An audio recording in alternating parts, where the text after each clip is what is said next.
Good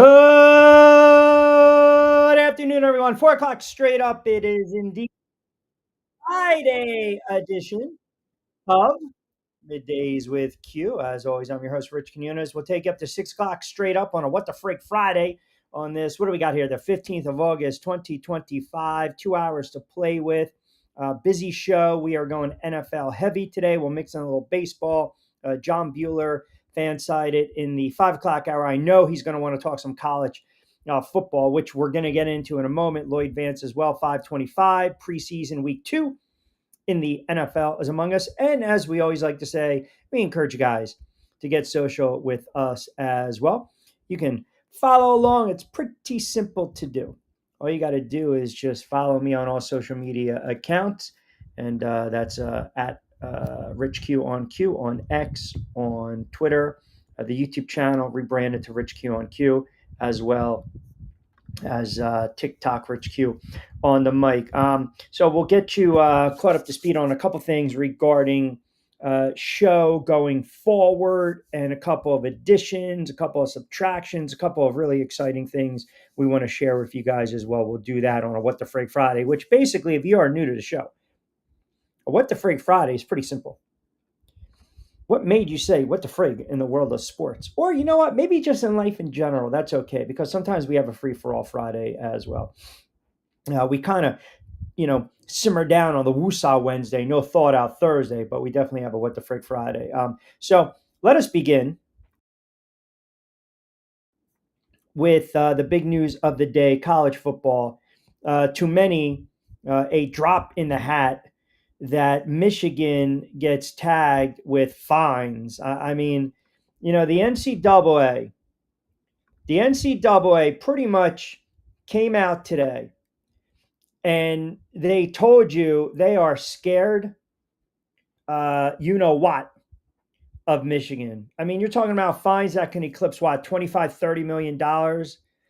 As El Presidente said on X, that's ashtray money, so to speak. And listen, you know, if you are the NCAA and they handed down these fines today, but they didn't really hit Michigan where it hurts, and Michigan was able to avoid those punitive penalties, and i.e. a postseason ban, or you have to vacate victories, which also would have included the championship in 2023. So, fines are nothing for these, monster universities. Fines are nothing for pro teams in the NFL and the NBA and baseball and the NHL. They're nothing. Where you hit them where they hurt is you give them that postseason ban. We're not going to allow you to be bowl eligible. We're not going to allow you to have an opportunity to be part of the college football playoff. And all the NCAA did today, it showed you that, they're scared shitless of Michigan. They are. They really are. And the fact that they pinched the head coach, right? So you get an additional game suspension for more, which is going to be served the first game of the 2026 season. So he's expected to serve a 2-game suspension in the upcoming season, according to the mothership, right? Now let's see what games he's going to miss. So the games he will miss will be the third and fourth of the season. A home contest against, brace yourselves now, Central Michigan. A road matchup, brace yourselves, at Nebraska. Now, he's not getting pinched for the 2026 opener, which is expected to be against Western Michigan in Germany.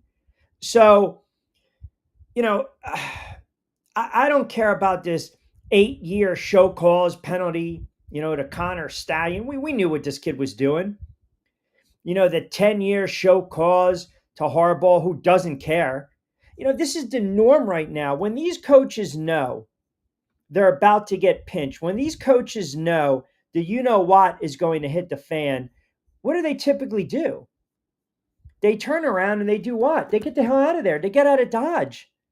I mean, coaches have been doing this since the dawn of time. And we want to sit there and act like this is something new? Oh my God, I can't believe. No, no, no. These guys are taking off. They are. You know they are. So listen, you want to believe Michigan cheated or not? This is like a slap on the wrist. That's all this is. A slap on the wrist. Like I said, as El Presidente said, it's ashtray money. It's got no effect. Doesn't do anything. If you want to make a stink, you ban them from postseason play. If you want to levy down the hammer, you ban them for years, several years postseason play. No bowl eligibility, no college football playoffs. Take scholarships away. But they're not going to do that. They're not going to do that. And I don't care. Fines can be considerable. Who cares? Who cares? We know exactly what they did. We know exactly what they were doing. Everyone knew. It's not a shock. It's not a surprise that you get a team or a university that cheats, right? I mean, the whole thing was led by this kid, Connor Stallions, who orchestrated this, scout operation, which was basically, okay, let's kind of, decipher the signals. And he did it for multiple seasons, 2001, 2002, 2003. I mean, so it's like the NCAA, they don't want to mess with the big boys, the big universe. They won't. They won't. But as I said, we've seen this. We've seen coaches bolt for the NFL, or just decide we're going to take a little bit of time off. When scandal hits, let me throw that in there. When scandal hits, I mean, you can go on and on and on, right? On and on. I mean, perfect example. Let's keep it in our backyard for a moment. Chip Kelly. Chip Kelly decides, I'm going to go away from quack, quack, quack. He's going to join the Eagles back in 2013. He basically initially indicated he's going to stay at Oregon before accepting that Eagles job. Remember, and this occurred while the program was under NCAA investigation for recruiting violations, which involved what? Like a $30,000 payout? And they basically found that Kelly couldn't, keep a clean house. As a head coach, you got to monitor what's going on with the staff and the program. So as I said, this is not, and everything kind of goes by the wayside. And then he has a stint with the Eagles. Then he has the, debacle with the 49ers in 2016, and he goes back to college. So this is nothing new. Pete Carroll, this is nothing new. This is nothing new. And, I had people hit me up saying, well, you know what? This tarnishes Harbaugh's legacy. He doesn't care. Come on. The guy's banned for 10 years from Michigan. He won a national championship in 2023. He's counting all that NFL money. He doesn't care. He doesn't. He really doesn't. Now, if you want to sit there and say that he's going to be forever linked to a scandal, okay, but so is Bill Belichick. Now, does that tarnish Bill Belichick's legacy? Has anyone even brought up, since Belichick flamed out the last couple of years in New England? Now he's with University of North Carolina as head coach, which I still believe is going to be a season, if that. Have we even brought up Spygate?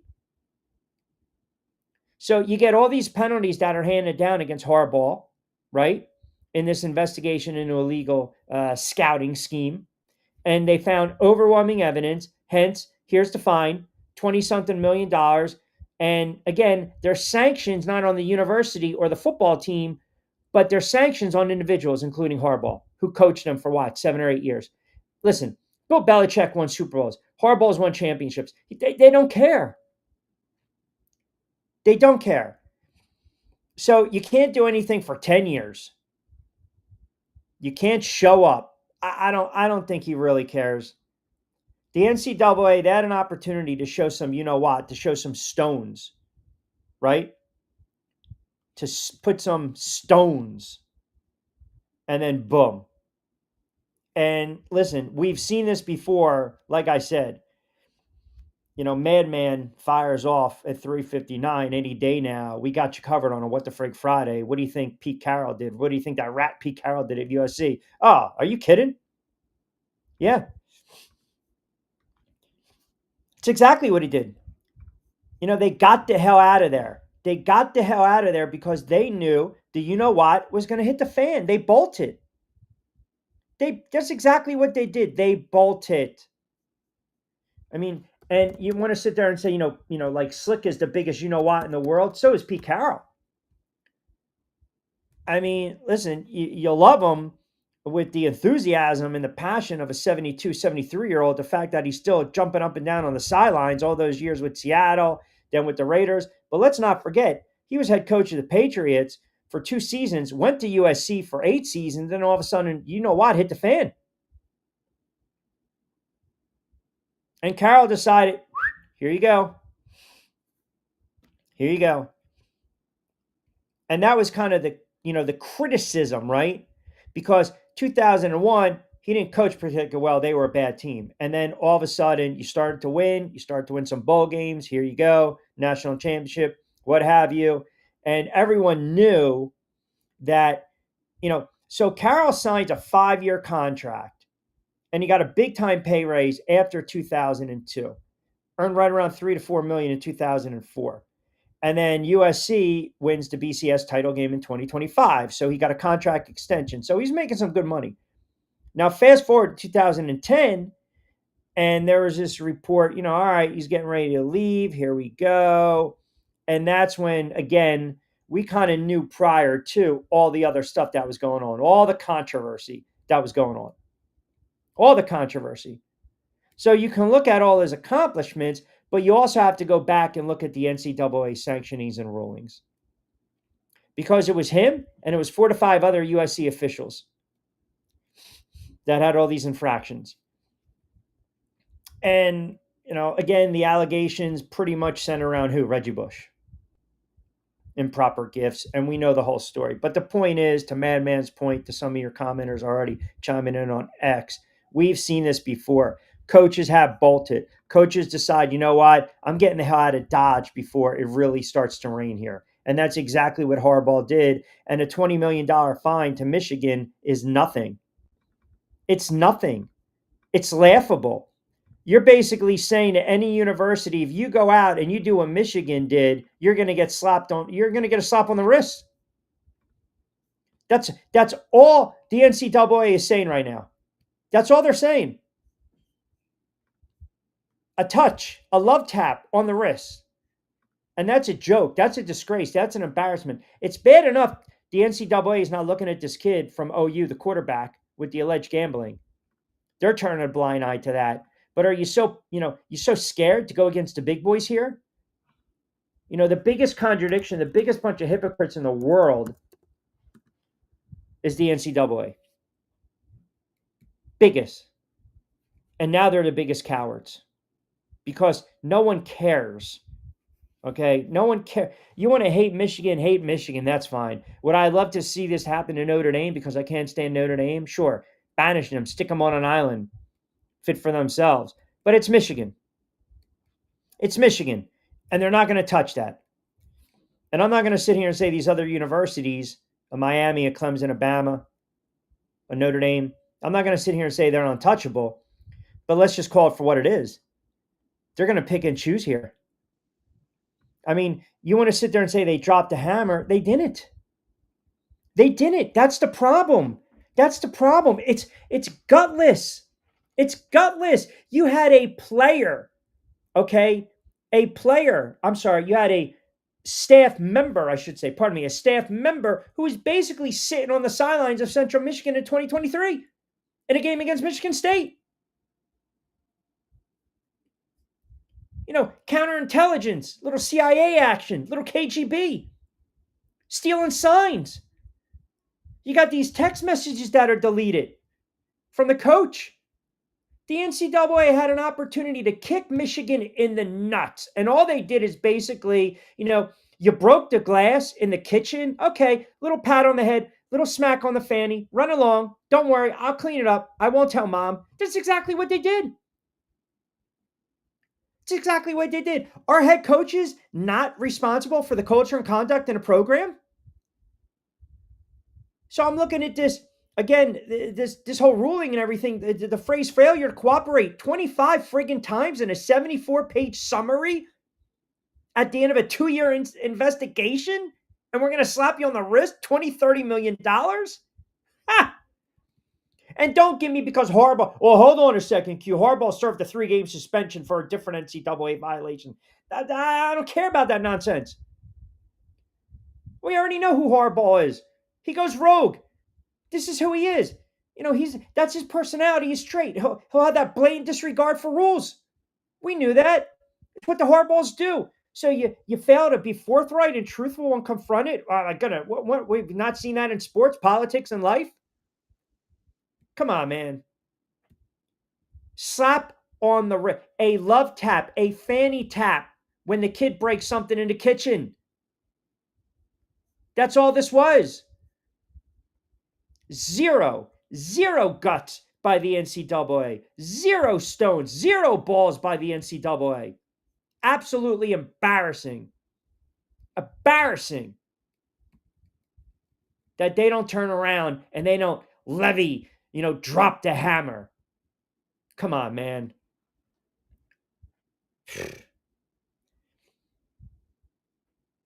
If it's wrong for the NCAA to ban 2025 Michigan for the postseason, right?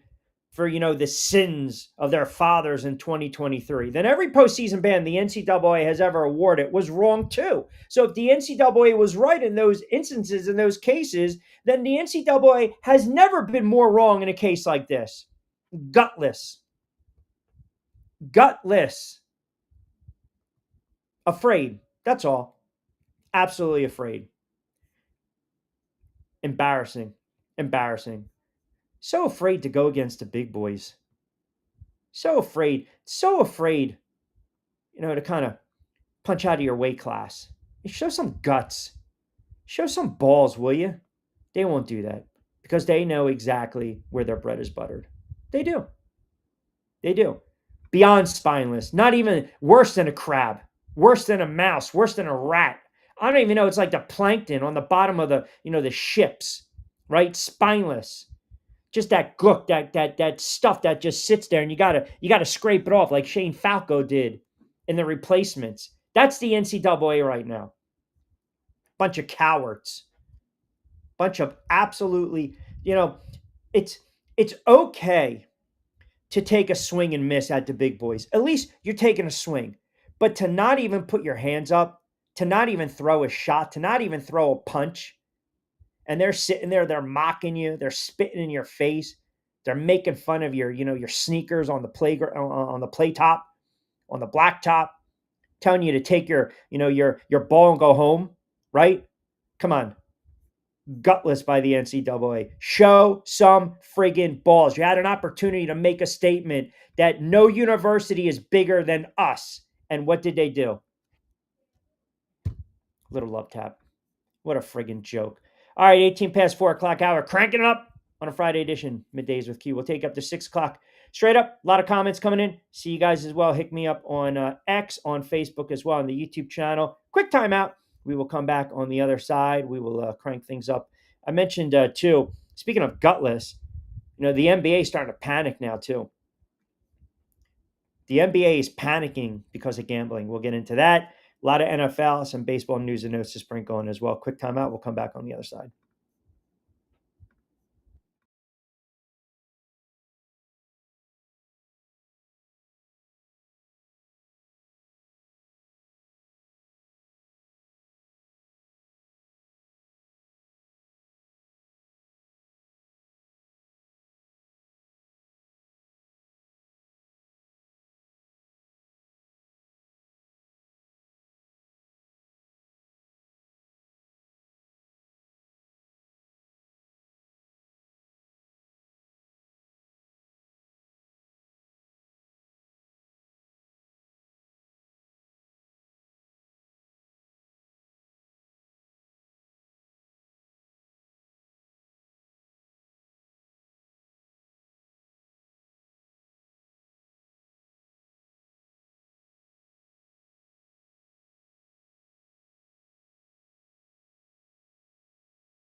All right, welcome back. 421. We'll take up to 6 o'clock straight up. Michigan guys chiming in. Oh my goodness. Surprised I haven't heard from my guy Tyler Poglish. Used to be one of my interns. AM 1490 doing TV right now. Rapsum's in Q. You know they're going to lose to Penn State this year anyway. Yeah, but I don't give two rats. You know what about Penn State either, right? Let me see. AJ chimes in. Q. You know the point is that they've only been relevant in 30 years now. They had to cheat to do it. Sad and shameful. Yeah, I mean, that's exactly what it is.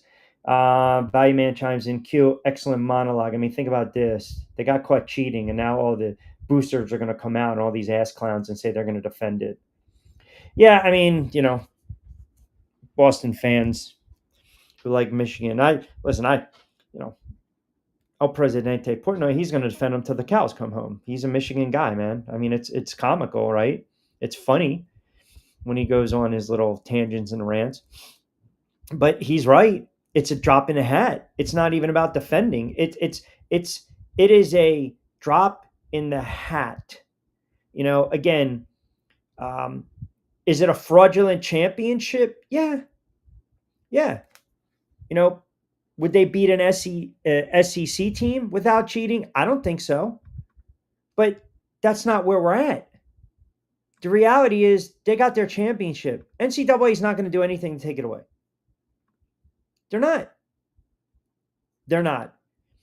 They missed a boat. They had an opportunity, as I alluded to really make a statement, and they just chose not to. And that has to, again, rub some people the wrong way, right? Speaking of scared, and I'll get to more of your comments in a moment, how about the NBA? The NBA is absolutely petrified of what's going on with sports betting. I don't know if you guys saw this. So the NBA, right? We know about the whole Porter thing and Rozier. So the NBA right now is, that they're going to work with the sports books to kind of cap, to kind of limit some of these player props in light of what's kind of transpired over the last several years.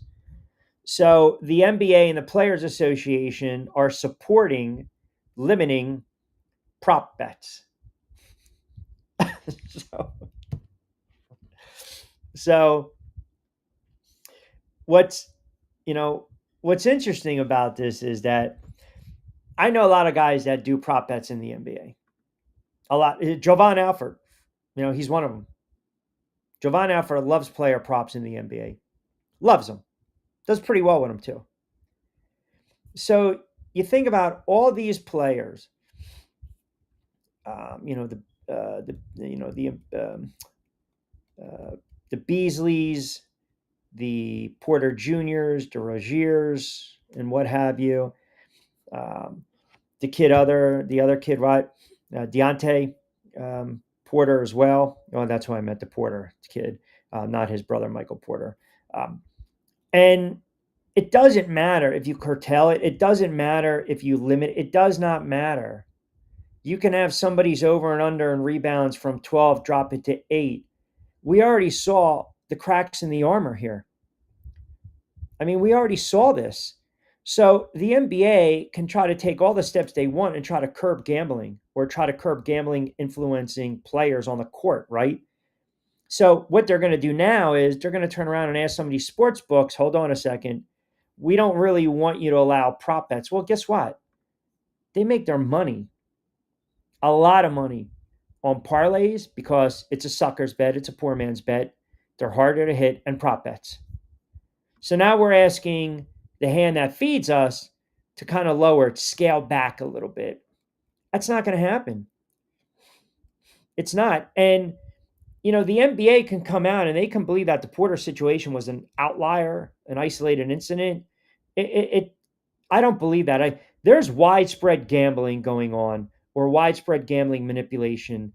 I believe it exists in the league. Do I have substantial evidence to prove that? No. Am I speculating? Is it my opinion? Yes, because I believe where there's smoke, there's fire. I believe you can turn around and you can manipulate it to where you can quietly go about your business and you can still get away with it. Now, some of these players were foolish in how they set up their account or where they ran the money through or who did the betting. But if we're seeing it in baseball, I mean, explain this to me. You got two pitchers in baseball, mind you, from the same friggin' team, the Cleveland Guardians. You had Luis Ortiz and you had Emmanuel Clase. And both of them have been suspended due to allegedly manipulating their performance to help associates, i.e., family and friends, or maybe people they owe money to, win prop bets. So don't tell me that lowering prop bets is going to totally, remedy the situation. It's not. It's not. So I know that there are states and there are, parts of the legislation that want to, ban micro bet prop. You're not going to do that. Just some of these degenerates, some of these guys, they and girls, the betters, they love doing that. They want to do it. They want to do in-game live. They want to do the micro bets. They love the prop bets. They just kind of squirrel away. They keep hitting a couple, 6 out of 7, 7 out of 8, 9 out of 10, 10 out of 15, and they're squirreling away some money. You take that away, these books know they take that away or they limit that, they're going to lose some business. And I don't believe they're going to do that, but they're going to lose some business. And I don't believe they want to risk that. I don't believe they want to risk that. Would you? The last thing a sports book wants to do is take limits or have a limit. Look, if they know they're going to get the bank broke, they're not going to have a guy go up there and all of a sudden lay 500,000 on the Eagles on the money line against Kansas City in the Super Bowl. They can't handle that action. Some smaller books, they can't. Some in Atlantic City, they've capped it, man. You walk up and try to put a $25,000, $50,000 bet, they're not going to take that action because they're smaller books. Borgata, different animal. But some of these other casinos, they're not going to do it. So now all of a sudden, all right, well, what if I want to do the player props? Well, you got to do a lot of that too online with the apps. But you take that away from me or you limit, now all of a sudden my chance of being that 2,000 to 3,000, 5,000 player on the weekend, now you pretty much cut that in half by 30-something odd percent. Now I'm not going to spend the 5. I'm not shelling out 3 to 5 G's. Maybe now I'm going to be a $1,500, $2,000 player, which limits what? What I'm getting a return on my investment, how I'm going to get comped, how I'm going to get taken care of. Am I still going to be part of your VIP package? You're going to fly me out, put me in a hotel so I can go see Green Bay and the Giants on Monday Night Football. Like all that, believe it or not, it plays into how a gambler, how a bettor thinks. Because a gambler, a sports bettor, anything that they believe gives them a small advantage. Doesn't have to be huge. Just any type of advantage. Anything. If they get information that, the quarterback, I mean, you go back to the old school movies, right? The quarterback just broke up with his girlfriend or he's having problems at home or, tweaked a hamstring. He's got to work through it, but he's 39 years of age. All right, what's the injury report say? What's the weather going to be like? Are they playing indoors? Are they playing on turf? Are they playing on grass? Is it going to rain? Is it going to snow? Like any advantage, trend, stats, any little advantage where I believe I can put extra money in my pocket based on this bet off the information that I'm receiving, that's an advantage to me. That's valuable information. Now, all of a sudden, if I'm doing well with, say, player props and I'm riding a nice streak of, I don't know, Mitchell Robinson over 10 rebounds. I've hit that for 10 straight games. Now you're starting to limit at. Why? Because he's hitting it 10, 11, 12. Now you've dropped that or you've raised it. We should say you've raised it now to 15. And I'm like, he's kind of teetering on 10, 11, 12. Man, can I really get another 2 to 3? I'm going to think twice before I'm going to lay any type of money from my bankroll and play this bet. And I know it sounds very small and minute, the details, but ultimately bettors are creatures of habit. And to them, they might look at that as, all right, this is bad juju. I'm taking my business somewhere else. I don't like this. All right, well, that goes that idea. I'm telling you guys, I'm telling you right now, that's just how they think, and it's just how it works. It really is. 431. Don't forget, get social with me on X and IG at Rich Q on Q, TikTok Rich Q on the mic. You can like and comment and subscribe to my channel as well. Lloyd Vance in the 5 o'clock hour, John Bueller at 5:05, Lloyd at 5:25. Preseason week 2 is among us in the NFL. Oh my goodness. I'm seeing all these great storylines and all the drama, going on with DC, right? The Commanders and their OC, saying, hey, the elephant in the room, we need him here. You've got Grable kind of bristling at the reporters regarding Stephon Diggs. I don't know if Vince is tuning in, but how about Travis Hunter might sit versus the Saints, upper body injury already? Shador Sanders, no go. I know Vince said he had tickets.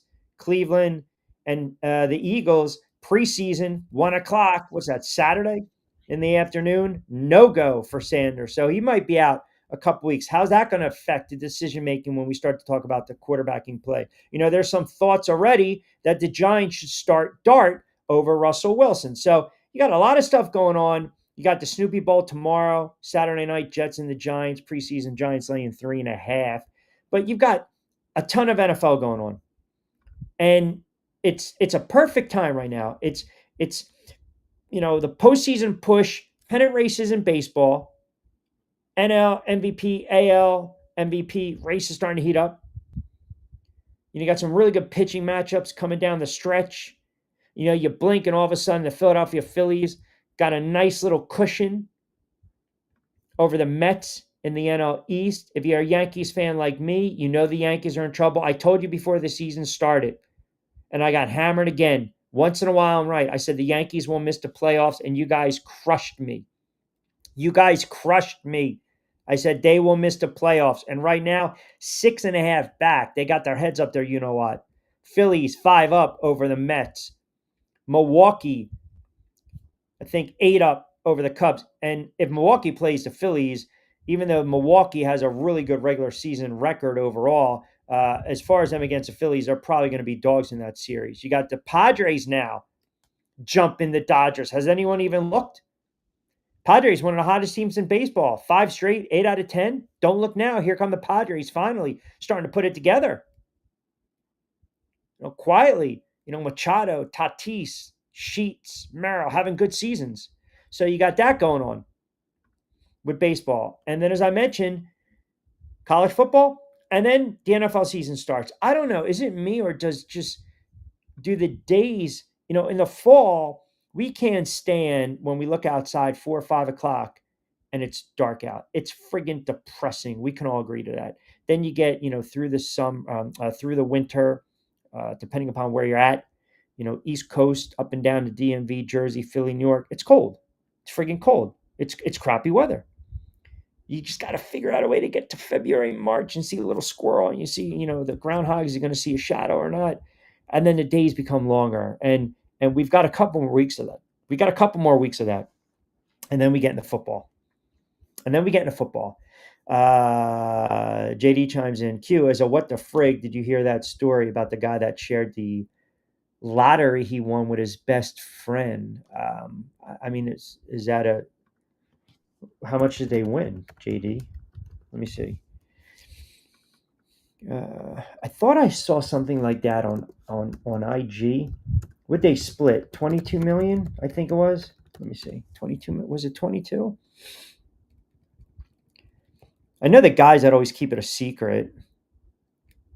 Man keeps promise made in night. Oh, here it is. How long ago was that, though?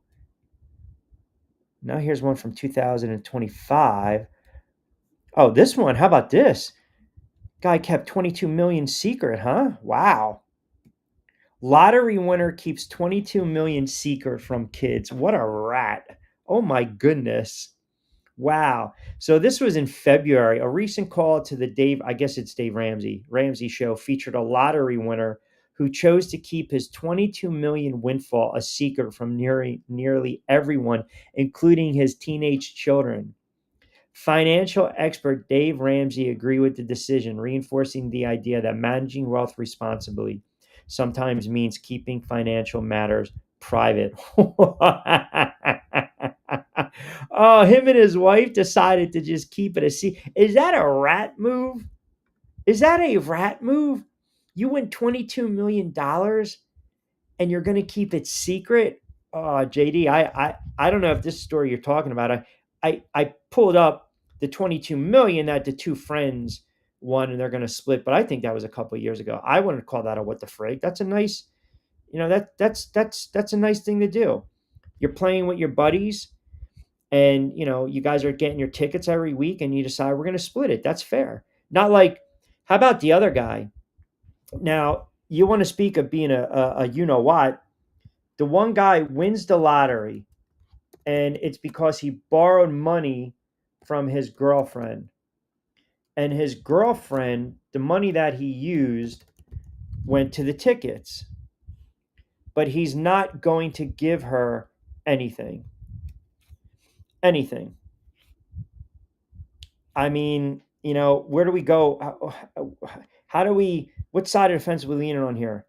The girl gives him money, maybe $50, goes plays $50 worth of tickets. The guy wins, and he's not going to share with your girl. I mean, not even a finder's fee. Get married, get taken care of for the rest of your life. That's, I don't know. Then I saw the story about the guy that won about four, and then the girlfriend took the money and ran.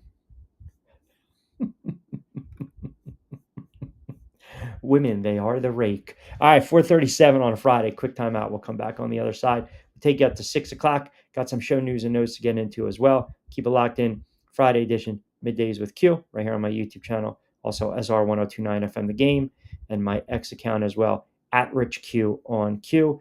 John Bueller, 505. Lloyd Vance at 525. We'll go NFL heavy with him as well, but we'll take you up to 6 o'clock.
All right, welcome back. 440. We'll take you up to 6. Get to some of these baseball scores.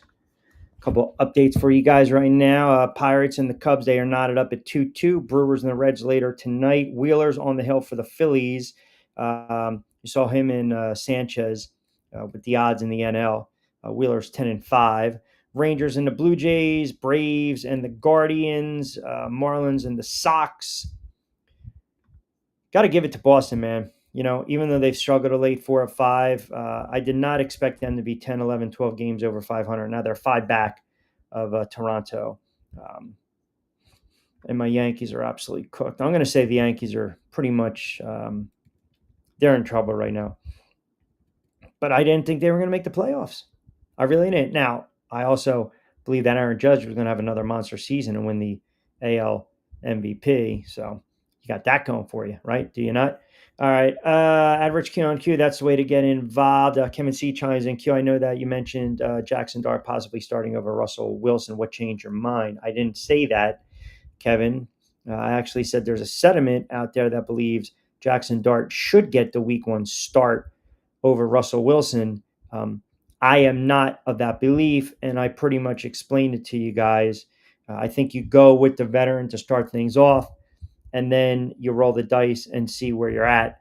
Um, in a couple of weeks, right? Chris chimes in. Q, who do you think is going to be more successful via wins this year, the Jets or the Giants?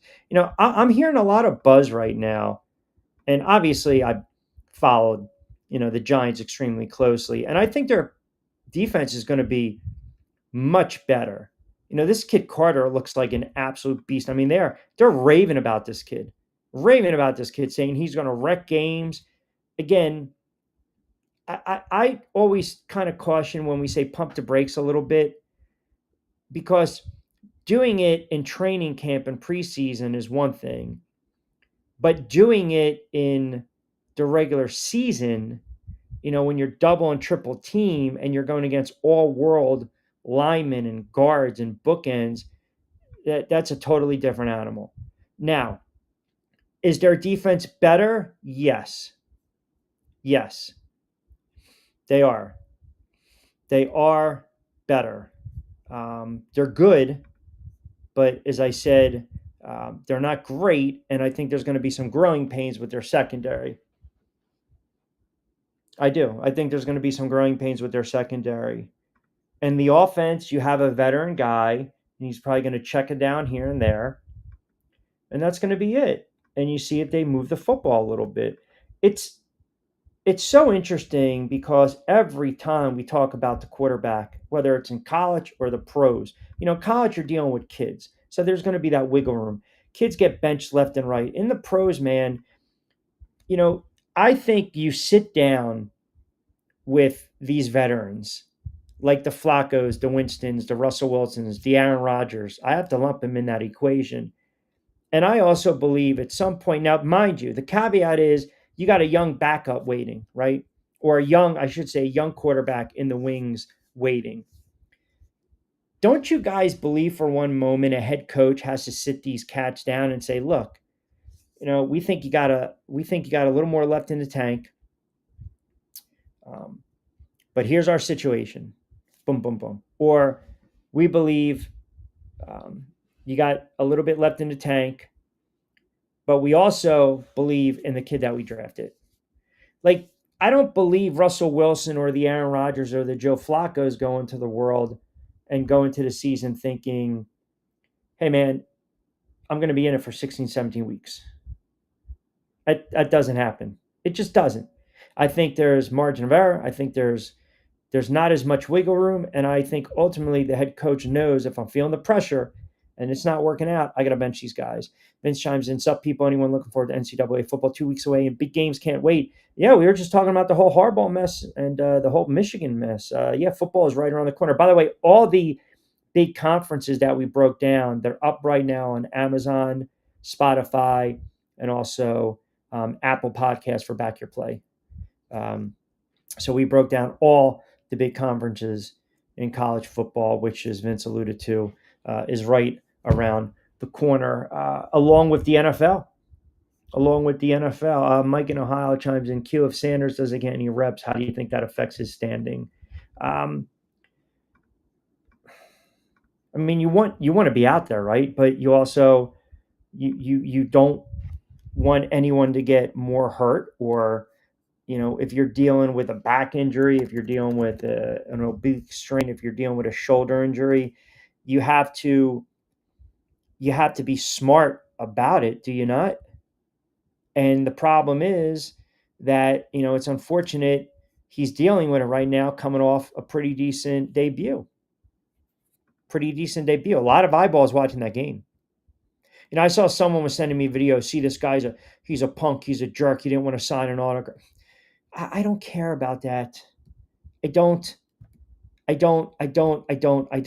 care about signing an autograph in preseason or, fans waiting around. It's great if you do, but let's not build a whole character study in case because Josh Allen's out there not turning anyone down, right? Josh Allen's been around the block. He's a mature guy. He's an all-world quarterback. He's the MVP. He's the face of the franchise. Some of these guys are young coming out. They don't know any better. Let's just relax. But like I said, Flacco's going to get the reps, right? And like I said, You get Flacco out there, the veteran gets the reps with the starters, Gabriel comes in with the second team, um, and there you go. There you go. So, like I said, you know, I I look at it like this. Stefanski indicated that, during the warm-up session, Sanders is going to start against Eagles if Gabriel was unable to go due to injury. So you talk about these reps, and they're meaningful reps. These are reps that you want to get in. So whether the kid he's in line to get the first team reps, if he gets out there, great. But I think they believe in their heart of hearts. This is me. This is just me right now. And you can talk about, the 7-on-7 and he's not there. Oblique injuries are tricky, but this is me. Somewhere within that Browns locker room, in the coaches meeting, with Stefanski and the OCs and the decision makers, I think there's a hint of intrigue, and I think there's also this hint of a little spice, a little juice, kind of like the Giants and Dayball and Jackson Dart. Like, oh, okay, hold on a second. We might have something with these guys. This is best case scenario. Best case scenario that both of them went out and played well. And like I said, your worst case scenario is for them to go out and struggle a little bit, because then the media would have lit the world on fire with these guys. But the best case is they both were efficient, effective, and poised. Now, week 1 is right around the corner. And I've maintained this. You go with what you're familiar with, whether we like it or not. You go with what makes you comfortable to start the season. And that, in this case for Cleveland, will be Flacco. Because think about the first couple games. You got 2 out of 3, I believe, or 3 out of 4 to start the season, maybe even 2 out of 4 to start the season. You got Cincy, you got the Ravens on the road, you got the Packers at home, then you got the Lions on the road. These are tricky spots right here. So I think this is your best case scenario if you're a Browns, and I think it's your best case scenario if you're a Giants fan too. You wanted these guys to go out, make an impression, lead a couple long drives, have the game slow down a little bit, and I thought they both did it. And like I said, the other is just, the smoke and mirrors. The pros should know if they aren't playing well, right? It's the nature of the biz getting benched. Correct. Like I said, young kids, you mess with them no matter what. They come in and out. Veteran guys like Flacco should understand. A Russell Wilson should understand. I'll tell you the one quarterback that probably wouldn't understand if he starts off poorly, and that's Aaron Rodgers for Pittsburgh. Because Aaron Rodgers believes, no, this is my swan song. I won 17 games. This is all me. You guys are all buying in. And I got to be honest, I don't believe that's the case. I really don't. And I don't believe Aaron Rodgers is all in. Now, can you imagine if we're talking about Aaron Rodgers being benched in week 6 or 7 for who? Sean Clifford, Malik Willis, right? Who apparently they're raving about. That would be something. I thought it's just preseason. Everyone has to calm down. Either the reps matter or they don't. Can someone clarify? Reps always matter. I don't know, what you're referring to. Not on this show. Reps matter. I've said it all the time. Reps matter. What I'm saying is, don't get carried away if they play poorly. See, they played well. If they played poorly, you guys would come at me on Monday and say, well, you can't criticize them for playing poorly. Well, why not? They still got their reps in, but I didn't like what I saw. Reps matter for young quarterbacks. I don't care what any head coach, any GM, any scout tells you. You have to be out there to get your friggin' reps. You have to. You need meaningful reps. Guys like Stafford, guys like Mahomes, Goff, guys like Dak Prescott, they don't need reps. They've been in the league for how many years now? Jalen Hurts can go out and get a series or two. Lamar Jackson can get a series or two. We've seen the body of work. But young quarterbacks have to get, young players need to get reps. All of them. Carter needs to get reps for the Giants. He's got to understand game speed. All right, I know it's preseason. I know it's 7-on-7. I know it's inter-squad matchups. But Hey, I'm getting chipped. I'm getting doubled. Maybe I didn't see these types of, you know, pass protection or alignments in college. You got to get them out there to get their reps. Corners and DBs, safeties, they got to get their reps. It's a totally different game. And yeah, I get it. Some of these guys might not even, make the squad, be cut or released. But these top draft picks, yeah, it matters. Here's young players' reps matter. Do I get concerned that Jalen Hurts might struggle a little bit in training camp? I don't. I leave that for the clowns down the dial to discuss. I don't care about that. Patrick Mahomes throws picks in training camp. Whether they're going to play or not in the preseason, they get a series or not. Yes, I believe series offense, they should be out there at least a couple series to close out the preseason. I've always advocated that. I've always argued that point. I believe you want your offense, just get them out for a series. And everyone sits there and says, well, you got to bubble wrap these guys. You got to bubble wrap them. Nah, just knock the rust off. Work up a sweat. Series or two, quarter, you sit them, that's it. You get ready for week one. But for young players, Vince, reps are critical. They are absolutely critical. And again, you've got a best case, worst case. Let's say some of these guys go out there and some of these young quarterbacks, we saw enough and we're sitting, and some of these backups or some of these journeymen's got an opportunity and they stink up the joint. Doesn't that just strengthen the case? Right? I mean, Scott agrees, right? Sanders not playing doesn't necessarily hurt him because if Gabriel plays and looks bad. That's a bonus, even though Sanders can use more reps. Those reps matter for the whole offense, top from coach to the fullback, they're like free throws for a struggling shooter, right? All we heard from the media about Sanders this past week is that his preseason defensive vanilla. He didn't play first team. Panthers are the worst D. But who are you listening to? I can't speak. I can only tell you what I'm saying. You can hear what I'm saying. I came on the air Monday, and I said for both of them, pump the brakes. They look good. They gave you a good effort. They did what they needed to do. I'm not going to stick them in Canton over a preseason game. I don't know what other talking heads are saying. And quite frankly, I don't give a shit. I don't care. Because half of them talk out of their ass for clicks and screaming or playing solitary during NBA Finals games. I don't care. All I'm saying is this: reps matter. Reps matter for young players. Reps always matter. You have to see what you have. And if that's training camp and preseason, tell me a time where you drafted a quarterback in the top 15, 20, 25, or you drafted a quarterback and the kid didn't play the preseason. I'll wait. Unless the kid tore an ACL in training camp, they all got reps. They all played. So whatever you're reading or listening to, tune it out, turn the dial, turn it off.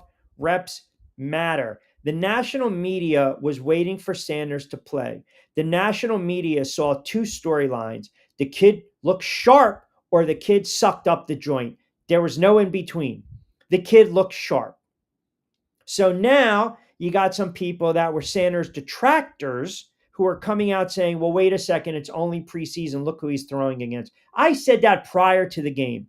And my exact comment was, listen, if he goes out and he say 12 of 18 for $165 and he leads a long touchdown drive and he adds a couple runs on the ground and scrambles and he looks good, that's a major bonus. That's what you want. And that's exactly what the kid wanted.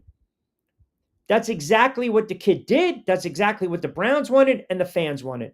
Now, the national talking heads, maybe they're saying something different. Maybe they're saying something different. Maybe they wanted him to go out 20 of 25 for 288 and 3 touchdowns. And then the caveat is, well, these guys are going to get cut. My thing is this. It's preseason. Don't get too high. Don't get too low. Get out of there unscathed. Get your reps in.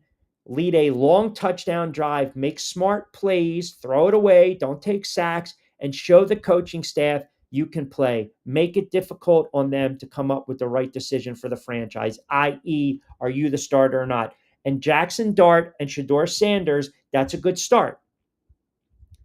That's a good start. I don't believe Jackson Dart should start for the New York Giants, Kevin. He keeps chiming in. Joe D, same question. I don't believe he should start week 1 for the Giants. I don't. And I'm not going to tell you that this is going to be an Eli situation because obviously Eli was benched for Geno Smith, which was a debacle. And then you knew going in after that game against Buffalo, they basically ended Eli Manning's career. That defense was all over Eli Manning that day, that Sunday afternoon at 1:00 in a game that was not even competitive.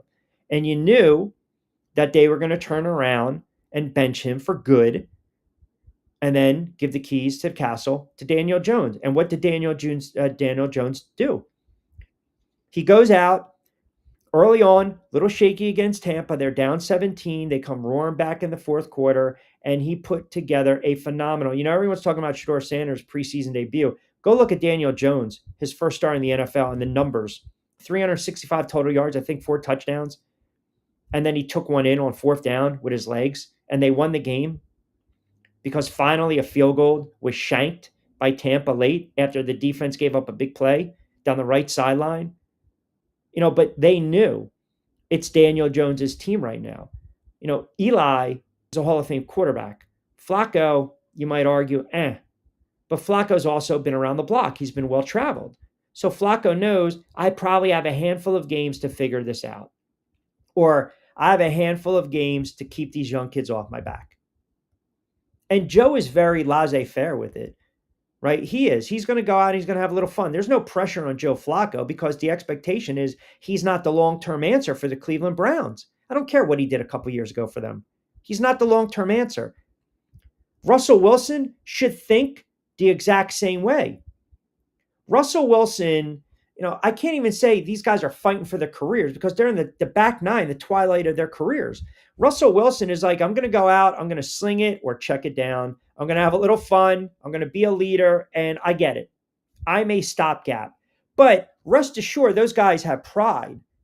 And what they're going to do is when they have their opportunity to go out week 1, week 2, week 3, week 4, how many handful of games they get, they're going to play their butts off. They're going to try their hardest, and they're going to try to perform because the last thing they want is to get benched. Flacco gets benched, he's done. He's going to retire. Wilson gets benched, he's done. He's going to retire. They're not hanging on anymore. Aaron Rodgers gets benched. I mean, it might be an upheaval. But you know that going in. That's why I can't stand this whole, bridge quarterback. I live with it as a fan. But it annoys the hell out of me. I mean, you would love to be a franchise that has a quarterback for 10 years and another quarterback for 10 years and another quarterback for 10 years. It doesn't work like that. It doesn't. I'm growing up. I got my guy Sims, always hurt. Finally wins a couple Super Bowls. Then Haas, because Sims got hurt. And then they bench Sims, and that's on Ray Handley, debacle. Then you go through Haas to Dave Brown, to Kent Graham, to Tommy Maddox, right? I mean, my goodness, Dave Brown, supplementary draft. You kidding me? Then Kerry Collins. Then from Collins, cup of coffee, Kurt Warner. Then finally Coughlin decides at 5-3, 5-4, we're sitting you, Kurt. We're going with the kid. They lose 7 straight. They beat Dallas to close out the regular season. The next season, they go 11-5. They win a division, and they miss out. They don't even show up at home against Carolina, and they get blanked in the wild card. But they ultimately go on and win 2 rings, 2 Super Bowls for Eli and the Giants. So, you've got that gap. Every team has dealt with that gap. There are certain franchises that are still waiting to have their signature defined, and Cleveland's one of them. And the Jets, to be fair, are one of them. Aside from Joe Namath, Richard Todd wasn't a franchise quarterback. Ken O'Brien wasn't a franchise quarterback. They weren't. What the hell's his name? Matt Robinson, who lit up the world in 2 games, wasn't a franchise quarterback. Pat Ryan wasn't a franchise quarterback. Pennington really wasn't a franchise quarterback. They had to go the veteran route. They go to the AFC Championship with who? Vinny Testaverde. Then he tears his ACL. Then you flip-flop all the guys, the Penningtons, the Lucas of the world, right? The Brett Favre, you mix them in there over and over and over and over and over, right? Did you hear Ben Johnson saying he overloaded Caleb Williams this offseason so he could scale it back and dumb it down for week 17? Sounds like Williams is struggling. I did hear that. And I think John Bueller wrote about that on Fansided. I did hear that. That's not good. That's not, overloaded and dumb it down. There's certain phrases in your life you never want someone to say to you like, hey, man, dumb it down. or can you dumb it down for me or overload it? To me, that's translation for the game hasn't slowed down for the kid, and our offensive line is going to get him killed because their offensive line stinks. They stink. Kid was sacked 68 times last year. 68 times as a rookie. That's like car-ish. That's never a good thing. I'm curious. Do you guys think this Ben Johnson experiment might be just last a year or two? This is what happens. You have success as a coordinator, and you want that coup de grace. You want to be a head coach. OC, defensive coordinator, got to get the hell out of here. Aaron Glenn's going to have growing pains. Ben Johnson is going to have growing pains. Who's going to be able to weather that storm? First things first, it's not even about the players for those guys, respectively. You got to build the right staff. It's one of the reasons that the Pats were so bad under Gerard Mayo. Their coaching staff was horrible. They had guys that were position coaches. They had no business being in those spots. It was basically hiring a friend of a friend of a friend. So for Ben Johnson, you better believe in your coaching staff. 5 o'clock, straight up, 60 to book, 60 to play with quick timeout. We'll come back on the other side. John Bueller fan side at Lloyd Vance 525. We'll take you home. We'll take you up to 6 o'clock, straight up. Keep it locked in on a Friday edition. Middays with Q. Got some show notes as well. Some updates coming up in about 20, 25 minutes on what's turned out to be a very nice Friday down the shore. We'll get to your comments as well on social media, on Facebook, on X. But we always like to tell you guys, stay connected with us. Get social as always at Rich Q on Q. Quick timeout. We'll come back on the other side.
All right, welcome back, everyone. 5 past 5 o'clock hour on the East Coast, a Friday edition, Middays with Q. Rich Quinones here. We are powered by our wonderful friends over at Fresh Roasted Coffee. Don't forget, show notes BYP20, 20% off your first purchase. Just use the promo code. As always, we are getting closer to a Football Friday, which means I have my cafe, not my cafe con leche, but my cafe, and our good friend John Bueller from Fansided, kind enough to join us for a couple moments to make sense of what the hell is going on a What the Frig Friday in the world of sports. How are you, my friend?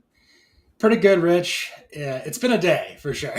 Yeah, so I don't know if you heard, I started off, my opening monologue was, Michigan and the NCAA, and the NCAA had an opportunity to just lay down the wood, crack the whip, throw down the gauntlet, the hammer, whatever you want to use, and they just chickened out because they're scared, what, of Michigan.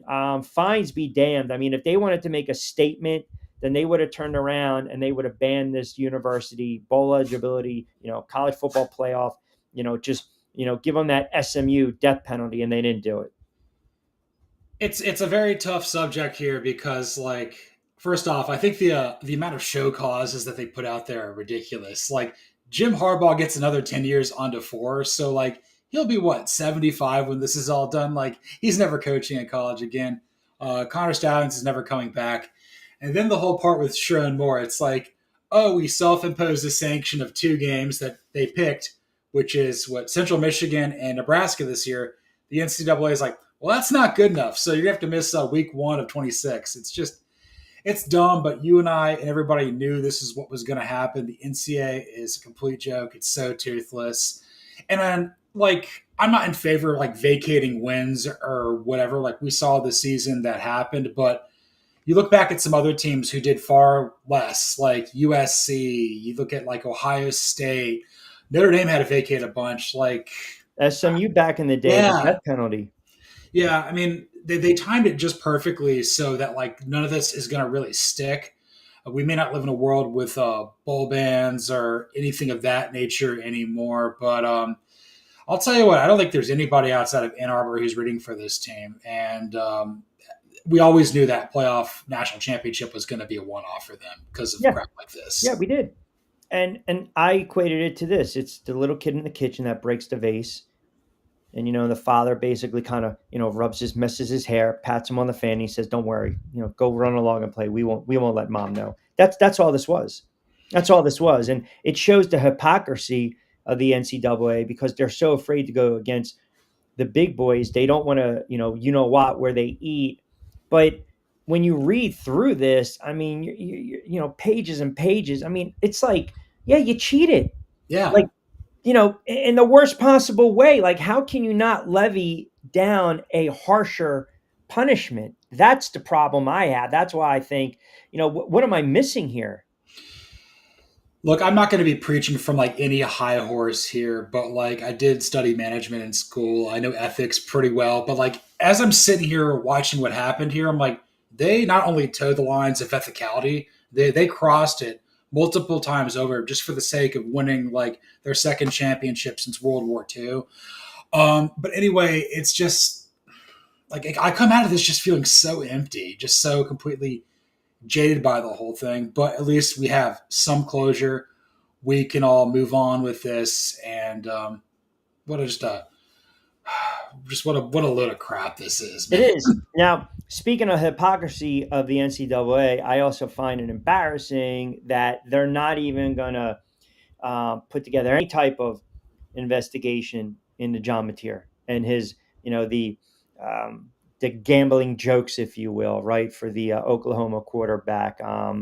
I believe where there's smoke, there's fire, and as I mentioned, I don't know how you just kind of let sleeping dogs here, even though the kid, like, if you never did it, then I don't believe you need to even come out and make a statement. If you come out and make a statement, to me, that's almost an admission of guilt.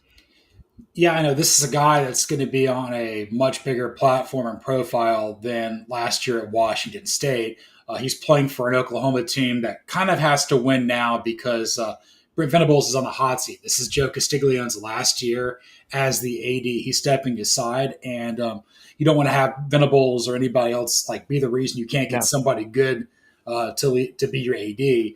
I do think Mateer, Ben Arbuckle coming over from Washington State will be good. Jade Knott coming over from Cal gives Oklahoma a fighting chance to navigate this tough schedule. But again, like only a couple of years ago, we saw Iowa State get raked over the coals and have like 20 of their players not be able to play. Led to a really bad year there for Matt Campbell. It's just like the timing of this all is just utterly maddening. I mean, we live in a different world now than what 20 from 2020 and before that. Like COVID right. changed everything. But the fact that you're saying, not you, but this kid comes out and says inside joke, right? And I don't know, maybe I am such a big, maybe it's the paranoia, maybe it's a conspiracy theorist in me. Maybe I just know when somebody's BSing someone because I've kind of been around the block a couple times. You know, you have to, the university and the NCAA, they have to take this more serious. And it's like, okay, the kid comes out, he makes one or two statements, one or two sentences. I never bet on sports. I understand the serious of this, blah blah blah. But oh, by the way, the text messages show among his friends he's using certain terminology that are not inside jokes. We know that, right? There's half truth behind a joke, and yet the NCAA and OU they come out and they're basically like, yeah, we don't, okay, that's fine. We're unaware of any investigation. We have no reason to believe there's going to be one. Look, if you're being funny with your friends on like a transactional app like Venmo, like it will flag it if there's something that shows up there that's the message isn't good. Like I've had that happen before messing with friends of mine, but like I'm not putting anything that you're saying like, hey, sports gambling, and you play quarterback, and like, come on, we got to be smarter than this. We can't have our cake and eat it too with this. Like, the last thing football needs is for it to become WWE, where you feel it's a bunch of kayfabe and fix, and that just completely just ruins your product. Which is like, if you want to bet on other stuff, just don't bet on the thing you play. I think there's ways to do that, but at the same time, like, it is a vice in some capacities for some people. A lot of people get kind of caught up there, lose a lot of money and livelihood and all this. But like, for a guy who's about to be playing quarterback for Oklahoma, like, what a terrible entry point this is. It is, and it's got to be addressed too. First time the kid steps out on the field, it just it does. It probably won't. It'll be glossed over because that's kind of where we're at. I want to get into a little NFL, well, a lot of NFL with you, but oh man man's going to a little. What was that? Analyze this, right? There we Oh, go. that's. I am filling in. I am Mr. Vidi's consigliere. Consigliere. That was a great movie. NFL wise, let's overreact here. Jackson Dart, efficient, right? Shador Sanders, efficient. What'd you take away from those two preseason debuts for the young rookies? They showed like why Dart was a first round pick and why Sanders probably should have, if not for whatever reasons he got knocked down in all of this. I don't necessarily think Dart needs to play right away. I think that, Oh, all right. Let's go at it. Go ahead. I'm just kind of like, I don't trust Dable. I don't trust Shane. Like, we got to just get those guys out of the building and just like go with Jameis. Don't let Russell Wilson just cut him, get rid of him. So let me cut you off real quick. I actually said last week I would be more okay if they started Winston. At least he's going to throw the friggin' ball down the field. Yeah. Russell Wilson is going to be check down, Charlie, check down, check down. But now let me. So you're saying start him because you don't trust the head coach and GM. That means like jumbo shrimp, right? It's Oh, like, okay, in what regard do you not trust them? well, I don't want Dart to start right away. I was like, I'm just like with Shannon Dable. I just kind of feel like their backs against the wall with this. Like, Agree. they're going to be making a questionable decisions. They'll go New York Giants, IBM safe with everything, which is to start Russell Wilson just because he's a future politician, just lying and pandering through his teeth about everything. I read somewhere he had like a 1.9 GPA in high school at one point. Like, So funny story, real quick. Um, Brandon Jacobs, we did a pod for a couple seasons, and he shared with me that Russell Wilson doesn't even give out. He knows this from former Seahawks players that he's buddies with. Russell Wilson never gave out a cell phone. Now you're talking about a quarterback, franchise quarterback, future Hall of Famer, right? You probably want to, connect with your linemen, your wide receivers, your running back, group chat. Hey, let's get something to eat. Let's go bowling. Let's watch some film, whatever. No, you had to go through a secretary. So, and remember too, when he was with Denver, Sean Payton said, no, no, no, no, no. There's not going to be any reserve parking. I don't give a damn who you are. So then let me retrack or go back. So you're okay with Russell Wilson and or Jameis. We know it's going to be Russell Wilson starting for the first couple weeks. You eventually believe, like I do, that Jackson Dart, when they struggle, Jackson Dart week 4, 5, 6. I mean, Russell Wilson's got a handful of games to at least, prove he can still throw the ball down the field and help them win a little bit. Other than that, it'll be Jackson Dart. it should be because you got to give this fan base and you got to give this team, everybody, like, hope. Like, there's a lot of promising players there on the Giants. Again, like a lot, like everybody, my dad's side of the family is Giants fans. So like, I kind of grew up with this a little bit. Um, Dart's a little raw coming out, but like he had a lot of games. I think it's kind of like transitioning from like a Lane Kiffin's offense to probably something a little more pro style. He's got the talent there. He's got like things that, like, that makes Baker Mayfield special in the here. Like, there's things about his game that I like, but like, you don't want to feed him to the wolves and ruin his confidence here. Agree. Um, I would much rather be Winston over Wilson, just because with Jameis, like, what you see is what you get. He's going to throw it. He's a lovable goofball. I mean, he's going to do phenomenal work as like a, in media whenever this is all said and done. I just kind of feel like with Russell Wilson, it's going to hold this team back in so many different ways. So like, let him go 0-4, cut him, and then put Dart in there. But like Winston, maybe you could move it a little bit further along. Maybe I feel like Dart will learn more from Winston than Wilson. There might be something to be said about that. You might be right. I think their defense will be better. I'm not the fan of the proponent of the bridge quarterbacks, but I certainly understand the bridge quarterbacks in the NFL, which leads into the Cleveland Browns and whether Sanders is a little more banged up, with that oblique, if he's going to get the nod, couple reps, maybe a couple series against Philadelphia Eagles Saturday afternoon, 1 o'clock. I thought he played well. And I think I mentioned with you and the listening audience, if he goes out 18 of 25, a buck 65, and he leads them to a couple scoring drives, picks up a couple of yards, rushing here and there, um, the game's going to slow down. We know that. Uh, I don't want to overreact because yes, it is preseason, but I thought he played well, and I think if he continues to play well, it just makes Kevin Stefanski's job harder, and that's exactly what he wants to do. He wants to make the decision harder. He doesn't want Stefanski to sit there point blank, on a Thursday before Week 1 and say Joe Flacco is going to be our starter. When someone goes, "Who's going to start?" The best answer, if you're Shador Sanders, to hear is Stefanski sit there and say, we haven't made that decision yet, because that tells you what he's thinking it over. Absolutely. The best thing for the Browns is for Shador to keep playing well, to really challenge Flacco. And again, I think they'd have a nice like working relationship here. I think that Flacco would be a willing mentor. Shador Sanders grew up in a famous football family, so he knows what Flacco is capable of from his time with the Ravens. It's all about removing any of this extra like nonsense, like shrouded with like Kenny Pickett or Dylan Gabriel, God forbid, Deshaun Watson. You want to keep this like you want to take the confusion out of here. You want to win more games than what Yeah. Vegas expects. And I think Cleveland this year will be better than it was a year ago because I think they'll have better quarterback play. Again, this is going to be a sub 500 team, probably going to finish last in the AFC North, but like they could win 5, 6, 7 games if quarterback play is decent. Maybe you get a couple wins there from Flacco, get a couple wins there from Shador, and maybe you don't have to draft a quarterback next year. Maybe you can go get some other position that you feel like you need to make your team better at 26. I don't know. I think he did play well, and I think he'll play well this weekend as well, but probably won't get as many snaps as you would think because, again, maybe like slight injury concerns. Uh, we had a couple guys chime in, and I was waiting to get you on regarding Ben Johnson and Caleb Williams.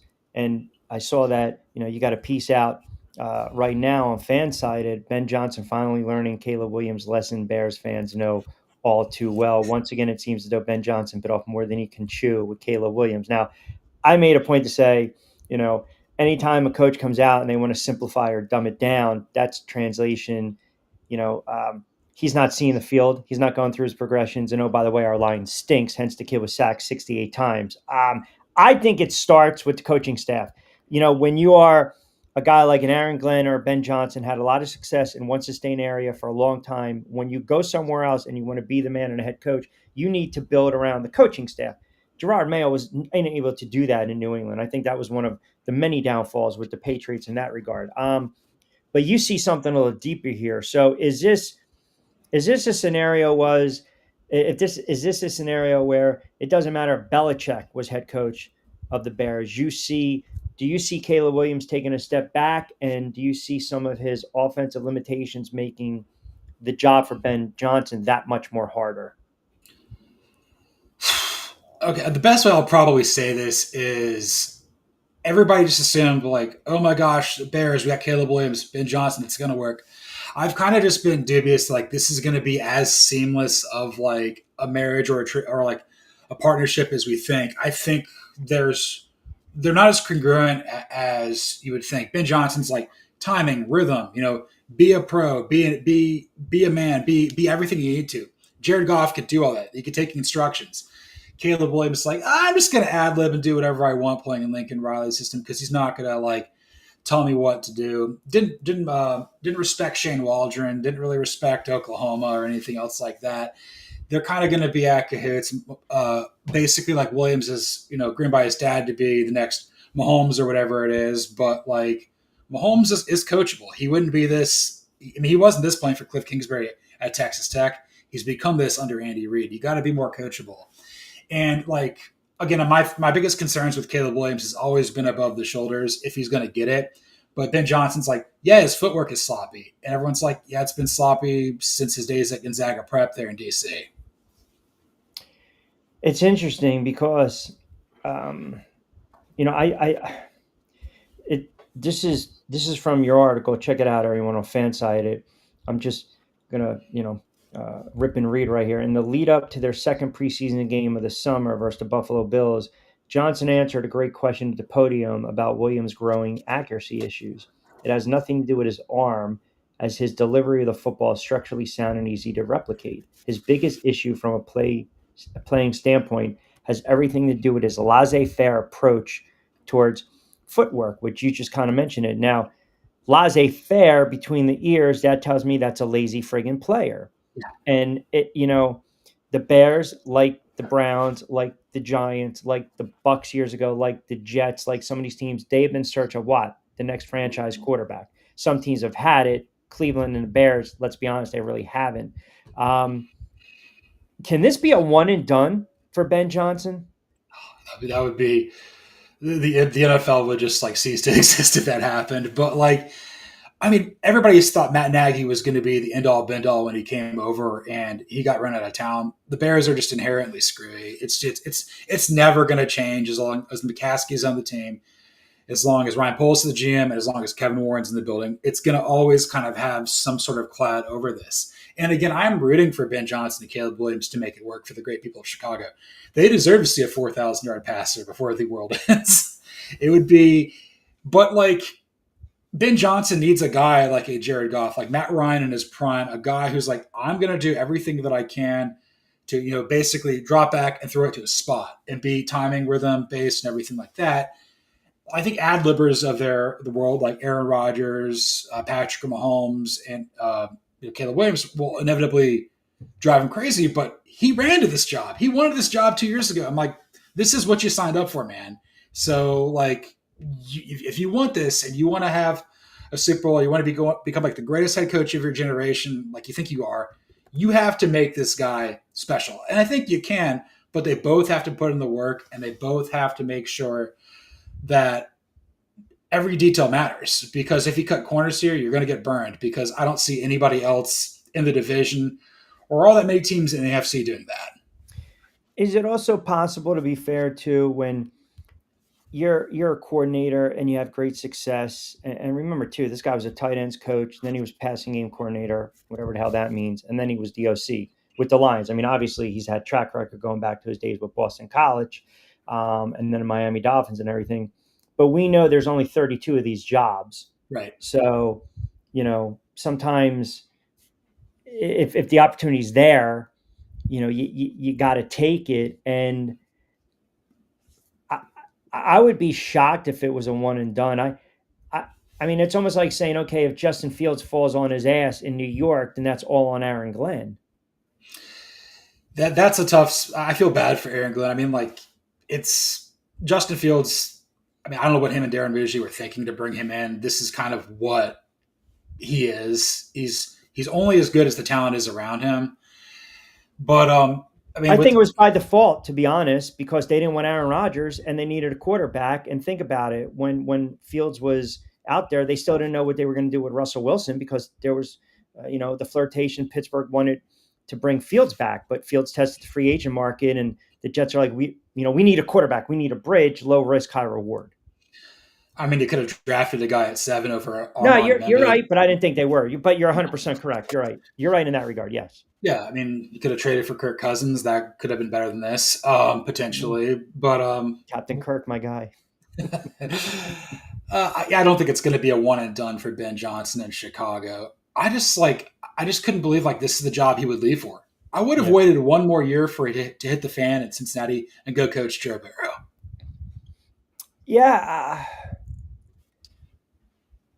I think Taylor's definitely on the hot seat, and Chris chimes in. They could have drafted Sanders. Yeah, I mean that's true. A lot of teams could have drafted him.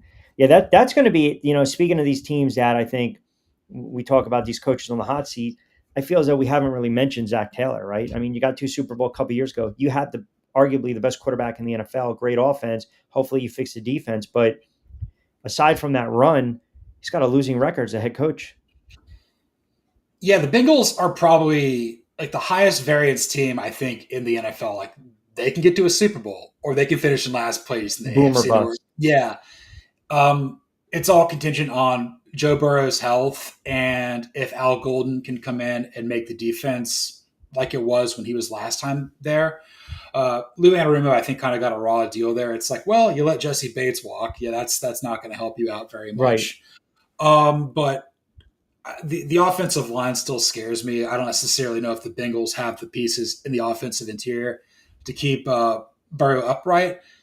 But like the Bengals are just weird because Mike Brown is just who he is, and they're the only they're one of the few mom and pop shop ownerships around there in the NFL. They're paying Taylor nothing. They're paying him like $3 million a year, so they're probably not going to want to eat a cent of that. I guess it comes down to like who's going to really want this job because you're going to be dealing with weird ownership, but at the same time, like yeah, you have a top four quarterback there in Burrow. You got a guy who's truly special, a guy that we often compare to coming out of NFL drafts. So I don't know. It's Taylor is definitely on the hot seat. I feel like you got to at least push for the playoffs. We'll see if they get there, but I think they'll have a good year. I don't know if they'll be as good as Baltimore, but I'm kind of bullish on the Bengals a little bit.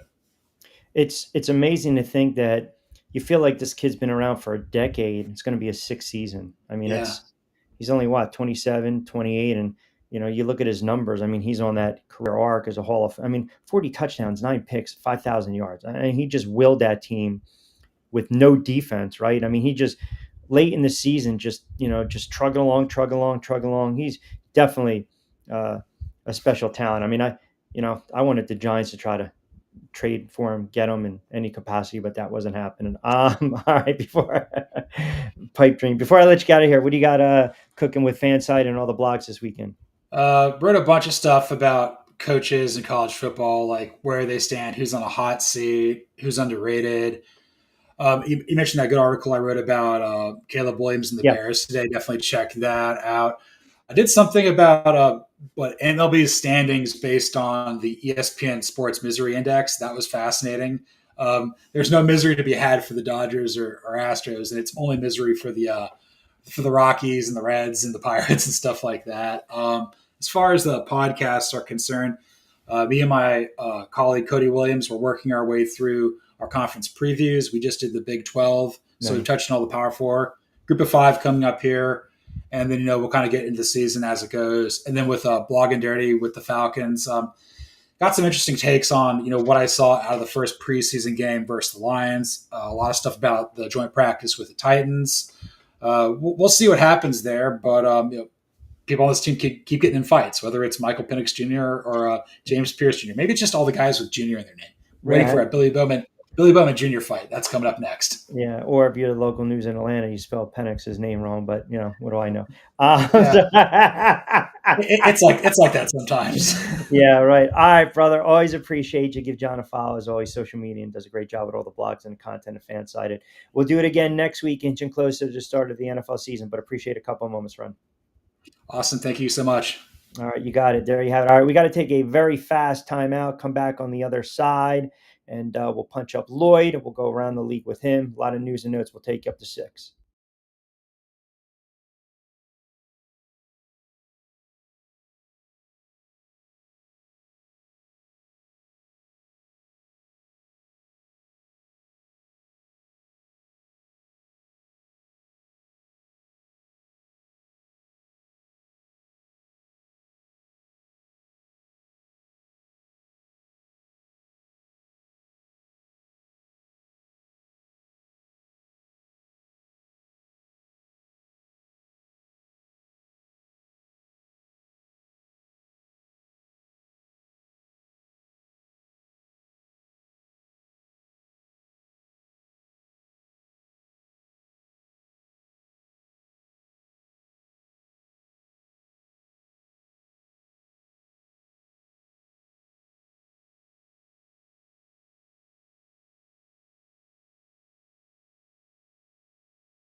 All right, 5:37 on a Friday edition middays with Q. Our good friend Lloyd Vance, kind enough to join us for a couple moments. It's a great job, Lloyd Vance is Insider Football every Monday 8 o'clock on 102.9 FM. The Game and at Lloyd Vance on this Friday. Man just wants to punch up real quick. Can John do an article about the bad guy from Walking Tall? I'm gonna have to ask him the next time. Apparently, a lot of guys are obsessed with some of our gambling guests that we've had on the air in the past. Lloyd, how are you, my friend? Doing great, Q man. It's Friday. Yes, it is Friday, as we like to say, and some people have no job and they got nothing to do. All right. Oh, this is great. Hold on. So I just got an alert that says my Coinbase withdrawal is available. I can go and log on to this email, or I can delete this as spam. I think I'm going to delete it as spam. All right, a couple things cooking. We were just talking a little bit about these young quarterbacks in the NFL. I know you and I kind of highlighted Jackson Dart, Shador Sanders. I do want to get your thoughts on some of these head coaches. We always talk about players under a microscope, quarterbacks under a microscope. How about some of these coaches on the hot seat? And I want to kind of piggyback to John's comment. We were talking a little bit about Cincinnati and Zach Taylor. And I just kind of want to get your sense on Cincinnati, AFC North.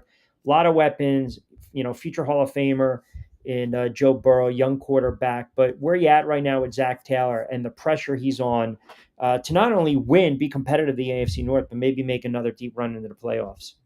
Yeah, Zach Taylor, he's got to feel some heat. You have to wonder, though, Mike Brown, he's the guy. He doesn't probably want to pay a couple coaches, so maybe that'll give him some assurance. But, yeah, definitely finished last season, about 9-8.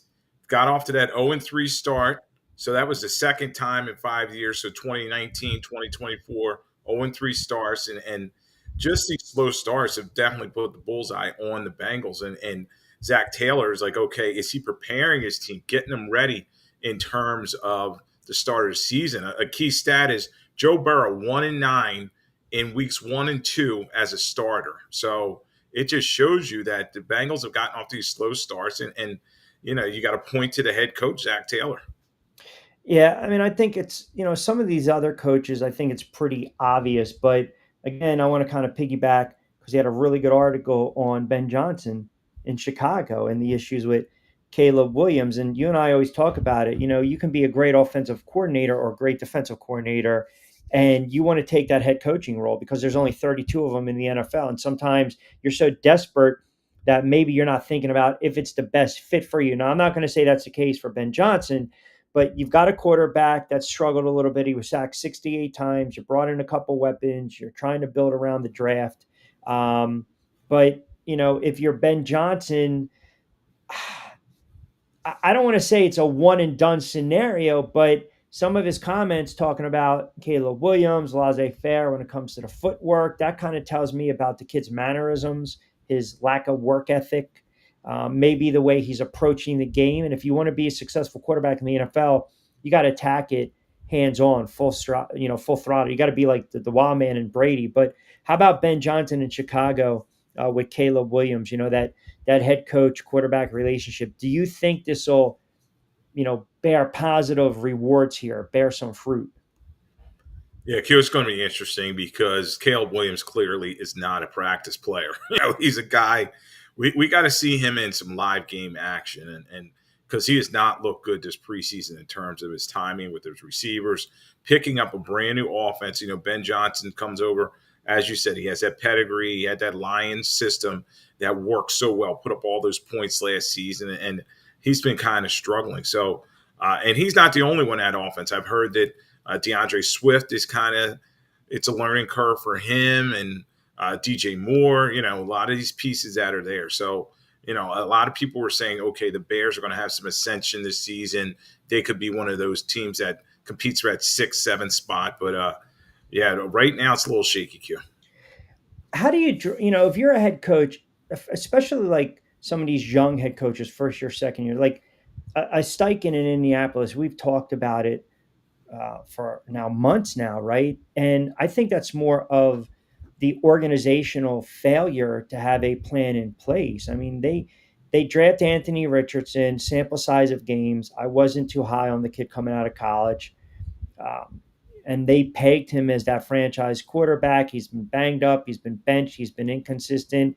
Now, because of that, they had to go out and get, a veteran of their own, a journeyman quarterback in Daniel Jones, who had an opportunity to separate himself, which he didn't, by the way, last weekend when Richardson goes out in that preseason loss or the preseason game against Baltimore Ravens. So if you're Steichen in Indianapolis, how much wiggle room does he get? Does he get a season or two or three? Or, hey, man, you better make it work with who's ever is under center?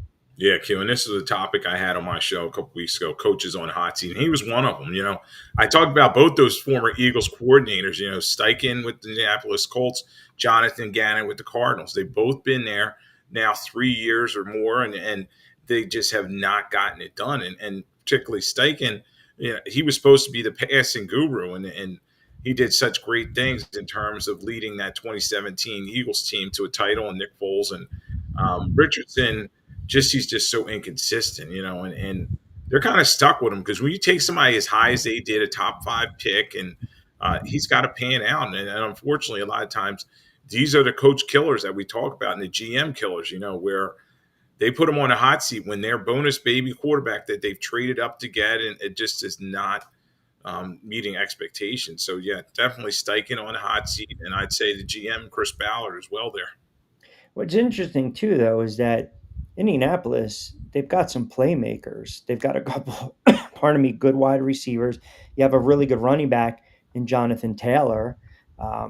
Here's a guy that is still a young running back, 25, 26, coming off a 1,400-yard campaign. You can run the ball first and foremost. That offense should be able to score some points, but it's got to be frustrating when you don't have a quarterback. And, it's funny because I bring up Daniel Jones, and I know that ultimately Brian Daboll, aside from that 1 year where they made the playoffs, you can tell he was getting tired of Daniel Jones, right? Taking the hits, pulling the ball when he shouldn't have, slow release, not looking over, the defense's head, so to speak, the secondary, going through your progressions. And I think for Brian Daboll, it's kind of the same boat that Stefanski's in. You're a lame duck, and Daboll and Joe Shane are, but yet in your mind, subconsciously, you might feel you got some wiggle room because you drafted a quarterback. So you state your case and say, well, wait, ownership signed off on Russ Wilson. They signed off on Jameis Winston, bridge quarterbacks, backup quarterbacks at this point of their career, back 9 at this point of their career. So we'll ride it out with them. We'll play it safe because that's what we know. And that's just how humans are, right? You play it safe, what you're comfortable with. If it doesn't work out, we'll go to the kid. If that doesn't work out, it's not on us. Like, I feel as though Stefanski and Daboll are kind of in that same boat. And to stick with the Giants for a moment, I'll ask you this again as we inch closer to the season. Would it benefit the Giants to start Russell Wilson, Jameis Winston, or Jackson Dart week 1? Would it benefit them if I said, who would you start?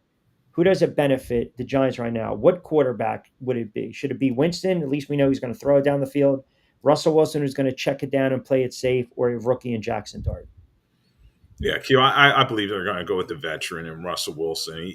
Yes, he's on the back 9 of his career, but he's a former Super Bowl winner, and he played pretty well for the Steelers. You got him in the playoffs, so he's going to be a veteran in terms of protecting the football, making the smart play. He will drive it down the field when needed to Malik Neighbors, but it's I think out of those two situations you talked about, I think Stefanski and Andrew Barry, they better be more worried, because I just don't see anything changing for the Browns in terms of they just have a mess. They just don't really have a plan. They're just kind of, signing players and putting things together very late in training camp. And the Giants at least are like, all right, they have Jackson Dart, the quarterback of the future. They've decided on him.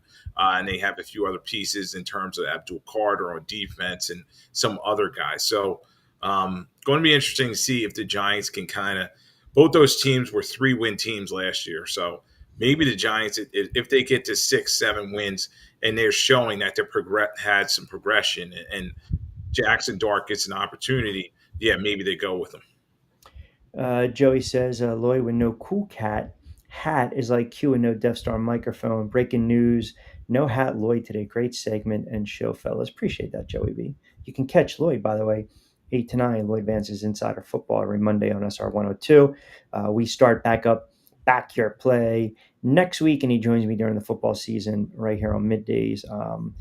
Vince chimes in. Question for Lloyd. If Stefanski goes into the season with 4 quarterbacks and the depth chart stays the same way it is now, what will NFL people say? He clearly didn't have a quarterback competition. So I know where Vince is going with this one, but go Yeah, ahead. you'd have to say they had their mind made up early on before the camp even started that they were going to, okay, first go with Flacco and Pickett, give them the opportunity before these young guys. And yes, Shador Sanders played very well in week 1 and the preseason, but I don't think that Stefanski and Andrew Barry are going to say, okay, let's just change everything around because of a preseason game. Obviously, Shador is going to get more reps. He was playing pretty well in those joint practices with the Eagles. I talked to some folks that were there, but he hurt his oblique and he's probably not going to play tomorrow. So I think in the end, you're going to see Flacco. Then, Pickett, that hamstring is going to be interesting. I still think it'd be Flacco, Sanders, and then Gabriel, and then Pickett may be the odd man out. Does it really matter if Sanders is the backup? Does it really matter ultimately if Flacco's out there for 5 games and then Sanders is a starter, as opposed to Sanders being a week 1 starter? It's not, people want to push the narrative, the agenda, but again, it's the safe play. And if Stefanski were to go to ownership and say, "Listen, I want to start the kid," then I'm going down. I'm going down swinging. Right now, if Stefanski came out and named Sanders a week 1 starter, I would not be as shocked as a lot of people would be, and I'm going to tell you why. Flacco's a hit away from just calling it a day and going back on the sofa. Watson is not getting the only play Watson is getting, and I don't even mean to make a joke, but Watson's not playing football anymore. I think his career's done. I agree. And then you've got exactly Pickett stinks, and the fan base would revolt if Gabriel got the starting nod over Sanders. So, to me, it wouldn't be a screaming at the top of my lungs. I should have went with the kid in the first place. It wouldn't. That to me is very, very, very, very, a bold move by Stefanski. But part of me also believes he understands that he's got to win because this as much as I do. Coaches can ill afford to have losses attached to their resume. Like if Stefanski goes 5-12 and they were competitive and they started Sanders by week 7 or 8 and they lost a couple games late and those 5 wins could have been 8 or 9, he's not going to get fired. But if they go 5-12 and he wrote it out with Flacco too long and all of a sudden it was a mutiny, he's getting fired. Right, it's a tough narrative for him because, as you said, he's fighting for his job. Jimmy Haslam has been very patient with him, and it's just been like, all right, what are they doing? But Q, I think a big thing in terms of who's going to start, the Browns have a tough beginning part of their schedule. They do. Cincinnati, at Baltimore, Yep. Green Bay, at Detroit, yep. Minnesota, at Pittsburgh. Yep. All those teams. Except Cincinnati, who just missed the playoffs. All the rest of them made the playoffs. So it's going to be a juggernaut. So you want to pencil it in right now? Sanders' first career start is what? Against Miami, October 19th at home? Yeah, that's week 7. That would make sense. Or at New England, week 8. Then they have their bye. Maybe at the Jets, week 10. That would be a little late. I just think Flacco at his age – yeah, he'll make a couple key throws to Jerry Jeudy here and there and all that, but he's not going to light up scoreboard like he did a couple years ago when they caught lightning at bottom, made the playoffs. Yeah. I think they'll give him his veteran chance, but I think Shador Sanders will be next in line. Gabriel, you and I talked about that. He was a 3rd-round pick surprise this week in the practices with the Eagles. He hasn't been throwing the ball that great. I think he's going to actually get the start tomorrow. But I'd be shocked if he was mentioned in a starting conversation. Now, the key thing is obviously 53-man roster. You know what I mean? What are they going to do? You can't have all these quarterbacks on your No. roster.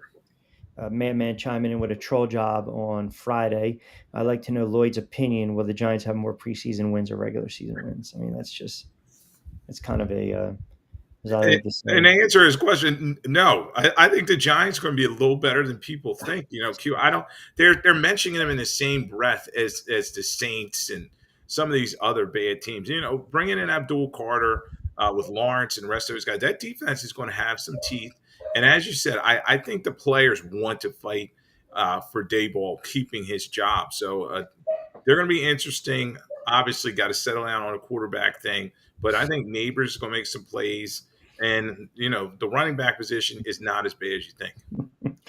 But you can't even say that with a friggin' straight face. That's not even a straight face. You're smiling. The man's correct. Look at the smirk. Ooh, me?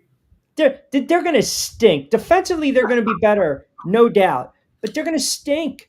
They're going to stink. I already told you, Jackson Dart, the season's over by October. And you know, prior to that, what happens? What's going on? So, two things. You know, the OC of Washington comes out and says, hey, man, the elephant in the room, we need our best weapon out there. This still has not resolved itself. And no, I'm not afraid to say the name Terry McLaurin. See that? I got it right. Or is it McLaurin? But go ahead.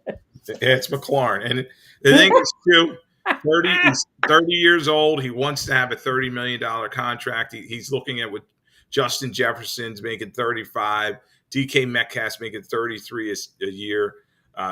Wilson just got that 32 and a half a year, and he wants to be in that mix. And I just had a reporter who was there on the ground in Washington, and he said that McLaurin was still talking to Adam Peters. Like they looked like they were still kind of having friendly conversations, and he felt that McLaurin would be in by week 1. But it's going to take a lot, you know, and they have to work with the agents, Buddy Baker here, in terms of finding the right sweet spot. You know, they can't give him a 4-year deal at his age. Maybe they slide some money forward and give him, you know, high 20s range. You know what I mean? Maybe that'll placate him. But, you know, McLaurin's kind of waited, but at his age, just I think teams have trepidation in paying people. And Peters, you know, he comes from a Niners background, and he's dealt with this before, and he's a tough negotiator. Some That's guys right. around the league said he's a tough guy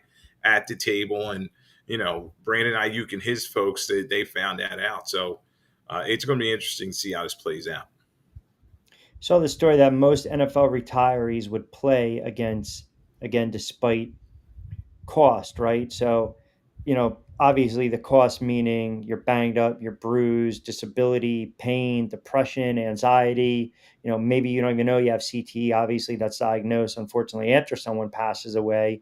And I still go back to all the players I've interviewed, as well as you, over the years when we've covered the league, and we were there on Sundays covering these games. I mean, you know, you watch these guys, the euphoria after a win is great. And then you kind of see them, some of these vets, a little more slower, getting out of the shower, getting changed, going up to the podium. Now magnify that by 10 years. And, you know, there's a lot of damage done. And I always go back to, you know, and I use some of the players that I'm friends with, that I have very good rapport with. They always told me, look, hit me in the head, man. Don't hit me in the legs, because they know the knees and the legs, they're career enders. So, you know, I remember when I was on 1290, I don't know if you remember, but I had on, and it was a great interview, uh, Joe Cap, John Hanna, and then, my God, I can't believe the name is escaping me. I think he finally got in the Hall of Fame with the Packers for so many years. That great part of the offensive line. I can't believe the name is escaping me. I apologize. That's horrible by me. But Zimmerman, maybe? I'm sorry. Gary Zimmerman, maybe? I'm not No, sure. no, no. For the Packers. Fantastic interview. Just sweetest guy. But they all told me that, you know, It's Jerry Kramer. Go on. Thank you, Jerry Kramer. He was just unbelievable right guard. Remember him? Jim Ringo was the center. Forrest Gregg was right tackle. Fuzzy Thurston was also left guard as well. Such a gentleman. But I remember I said, if you look back at your career now and all the stuff you're dealing with, would you do it again? They didn't hesitate. They didn't hesitate. Yeah, we'll do it again. We'll do it again. We'll do it again. And now you got to think of how those guys were built back then compared to today's NFL players, bigger, stronger, and faster. So, that's why I believe 5 years you should be able to get the pension. I think you have to play 7. I'm not sure, but I don't think they would change it for anything, to be quite honest. No, I think most players that you talk to, they have a passion for the game. They love it, and they've been playing it since they were a kid. And then, they say, yeah, I'll play for nothing. But they're making a good living now with some of these contracts and so forth. The guys that came along, obviously, late 90s, 2000s, they started building towards what is out there today. But you'd like to see these players take care of their money. And with the collective bargaining, Q, I think a big thing, and I talk to guys about this, is health care. Yeah. Yeah. They're after what is it, about 5 to 7, 10 years, somewhere around there, they stop paying. Yeah.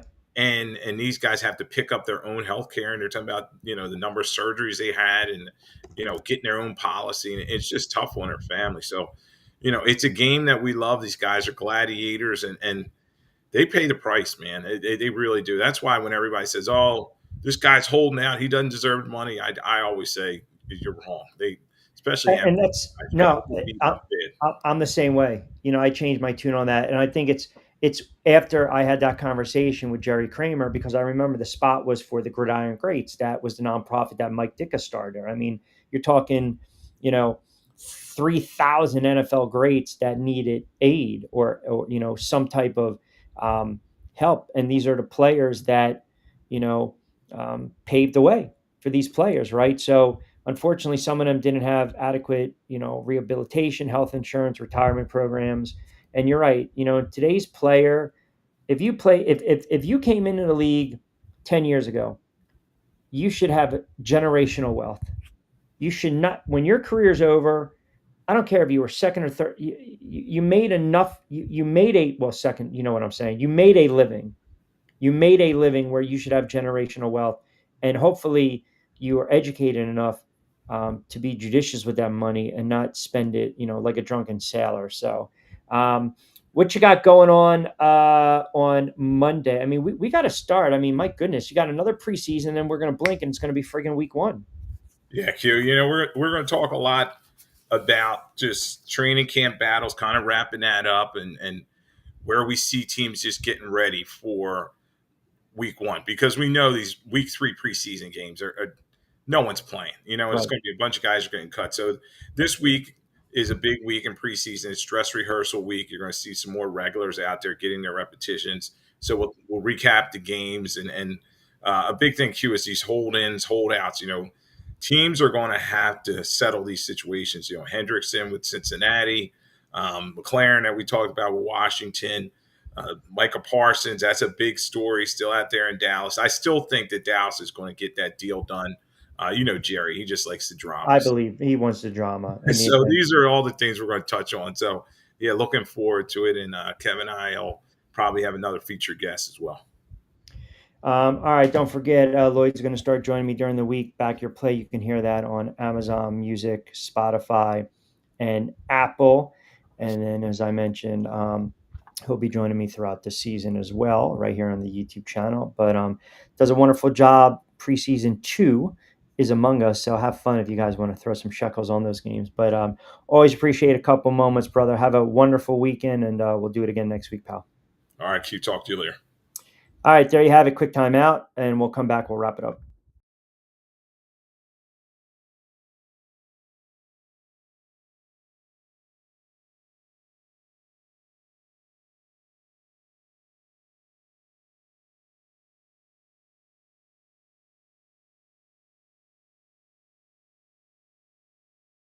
I told you guys it was going to be a quick timeout. So a couple things for the football season, and you know what? We're going to start it next week. So we have rebranded.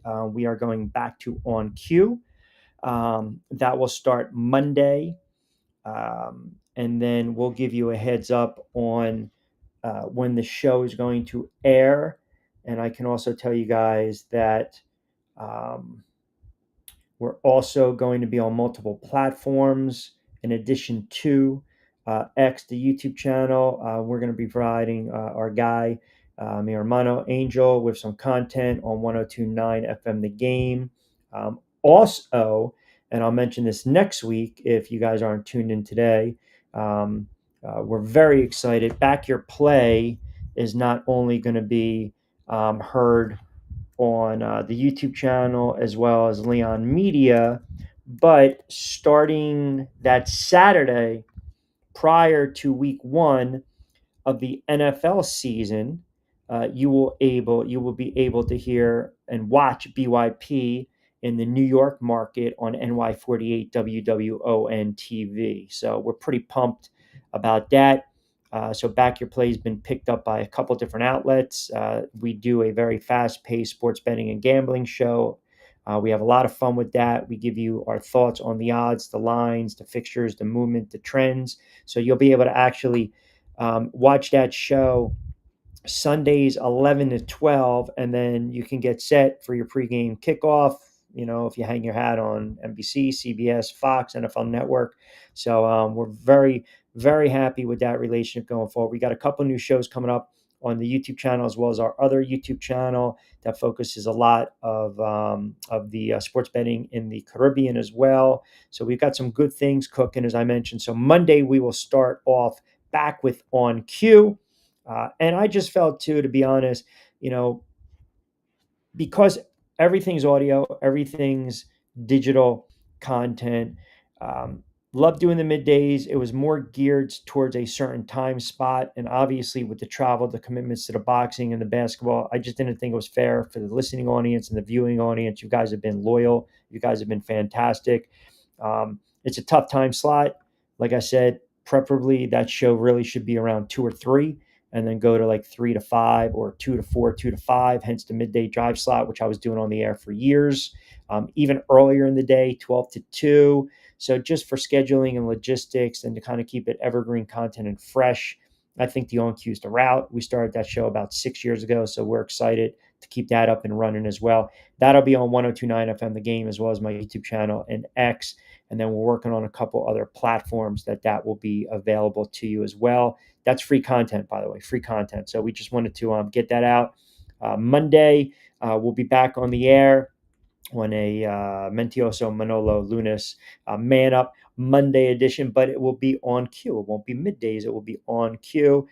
Follow me on social. We're probably going to fire off around 5 o'clock. Also, the beauty of doing it on these platforms, we're not restricted time constraints. So if we want to bleed over, we can bleed over. And that kind of has always been the issue. Sometimes you're locked in, block of time, hard out at 58, start right at 4, start right at 5, start right at 3. A little more wiggle room on the YouTube channel. And I got some really nice comments coming in. I appreciate that from you guys. You guys are fantastic. Like I said, you guys have been loyal. You guys interact with the show. We have fun with the show. You guys are the best. And you guys give us a couple hours every day during the week. So we are very humbled and appreciative of that. So with that being said, we'll start to wrap it up on a Friday. As I mentioned, get social with us as always at Rich Q on Q, IG and X, TikTok, Rich Q and Mike. Appreciate John Bueller from Fanside at Lloyd Vance. Catch him every Monday, 8 to 9, SR 1029 FM The Game. Angel's got a great network going there. We're happy to be back with him. Never really left, but happy to provide him some content with Back Your Play as well as On Cue. And as I mentioned too, starting week 1 of the NFL season, you'll be able to tune in if you are in the New York market to Back Your Play on TV 48 in Brooklyn in the borough. So we're excited about that as well. And got our hand in the cookie jar for a couple other things. All right, you guys have a wonderful Sports Friday. Enjoy week 2 of the preseason. We're back in the saddle on a Monday. Follow me on social media for more show news, notes, and of course, guest lineup during the week. As always, I'm Rich Quinones. Be safe, be sound, and as we like to say, a little hasta luego, buen dia, and we will talk to you Monday with a new edition of On Cue.